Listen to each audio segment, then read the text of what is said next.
Hello everyone, उम्मीद करता हूँ आप सब लोग बहुत अच्छे होंगे। आज के इस क्वेश्चन में हमें दे रखा है रेखा दे रखी है कार्तीय तल में, मतलब एक्स वाई जेड को हम बोलते हैं कार्तीय तल यानी कार्टेशियन प्रोडक्ट। और इसको सदिश रूप में निकालना है यानी कि वेक्टर फॉर्म में आपको बनाना पड़ेगा। सिंपल तरीका है, वैसे तो हम इसे दो तरीके से डिस्कस कर सकते हैं, लेकिन उम्मीद करता हूँ कि आपकी समझ में पहला तरीका ही आ जाए तो अच्छा है। सबसे पहले रेखा दे रखी है, रेखा यह दी गई रेखा लिख दीजिए। यह रेखा है आपके पास दिस, ठीक है। और इस रेखा को आप जो है ना एक मेन जो इक्वेशन होती है उससे तुलना कर दीजिए। कैसी इस समीकरण, ध्यान सुनिएगा। y माइनस के y1 होती है, z माइनस z1 होती है, x माइनस के x1 होती है, ठीक है। y माइनस के y1 होगी, z माइनस z1 होगी, x माइनस के x1 होगी। इस तरीके से बनाते हैं, ओके। x माइनस के x1, y माइनस के y1, z minus z1 upon में ले लेते हैं ABC, ठीक है। से तुलना,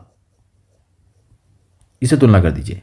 तुलना करने पर क्या होगा, देखो जो x1 है वो कितना बन जाएगा आपका, x1 तो आपका 5 बन जाएगा।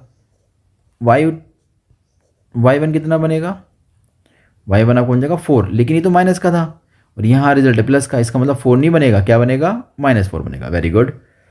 z1 कितना बन जाएगा 6। जो नीचे के रिजल्ट्स आए हैं वो a बराबर कितना है हमारा 3, y के लिए हम लोगों ने b माना है ना, तो b बराबर कितना हो जाएगा 7, c बराबर कितना हो जाएगा 2, ठीक है। इस तरीके से हमने बना लिया है।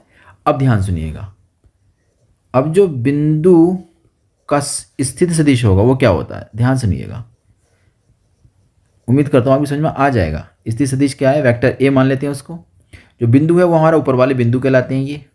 तो पहला वाला वेक्टर पहला वाला जो पॉइंट्स है वो आई के लिए बनेगा, दूसरा वाला जो बनेगा वो जे के लिए बनेगा, और तीसरा वाला बन जाएगा के लिए। कोई दिक्कत नहीं ना। जो नीचे वाले नंबर आते हैं, नीचे वाले नंबर ये दिग अनुपात होते हैं रेखा का, ठीक है।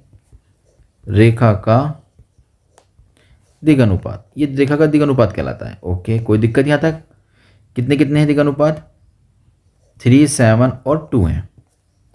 इसको वेक्टर फॉर्म में लिखेंगे, इसको सदिश रूप में लिखते हैं। सदिश रूप कैसे बनता है, b बराबर 3i प्लस 7j के साथ और 2 जो आ जाएगा वो k के साथ। बस अब लिख देंगे रेखा का समीकरण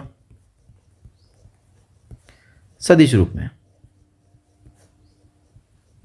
वेक्टर के फॉर्म में। क्या होता है, वेक्टर r बराबर होता है वेक्टर a प्लस कांस्टेंट ले लेते हैं यहाँ पे कोई भी, आपने लैम्डा ले लिया, ठीक है। तो हम लोगों ने लैम्डा जब ले लिया तो अब a का मान देखेंगे, एक मान रहा हमारे पास ये, नोट कर देंगे 5i 4j 6k। Lambda b का मान लिखेंगे 3i 7j और 2k। तो इस तरीके से आप लोगों ने जो है ना रेखा का समीकरण सदिश रूप में प्राप्त कर लिया। तो उम्मीद करता हूँ ये तरीका ही समझ में आ गया होगा, दूसरे तरीके की आपको ज़रूरत नहीं पड़ेगी। चलिए हम लोग मिलते हैं एक नए क्वेश्चन के साथ।